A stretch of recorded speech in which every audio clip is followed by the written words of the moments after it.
ভারতীর জন্ম 25শে ফেব্রুয়ারি 1974 মুম্বাইয়ের জুহুতে। তার বাবার নাম ওমপ্রকাশ ভারতী, তার মায়ের নাম মিতা ভারতী আর ছোট ভাইয়ের নাম কুনাল। তবে তার পরিবারে আরও একজন সদস্য থাকতেন।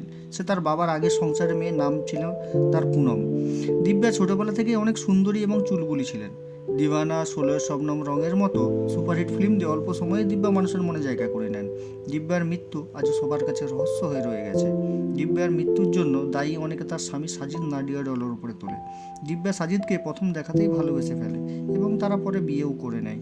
যে রাতে দিব্যার মৃত্যু হয় সেদিন দিব্যার সঙ্গে স্বামী সাজিদের রাগারাগি হয়েছিল। তখন সাজিদ বাড়ি ছেড়ে চলে যায়। পরে দিব্যা সাজিদকে ফোন করে বাড়ি আসার কথা বলে এবং না এলে কিছু করে নেওয়ার কথাও বলে। সেই কথা শেষ কথা হয়ে রয়ে গেল, কিন্তু এই মৃত্যু আজও সবার কাছে রহস্য হয়ে রয়ে গেল। যদি আরও কিছু জানার থাকে আপনারা চ্যানেলটিকে সাবস্ক্রাইব করুন এবং যদি ভিডিওটি ভালো লাগে সবাই লাইক করুন।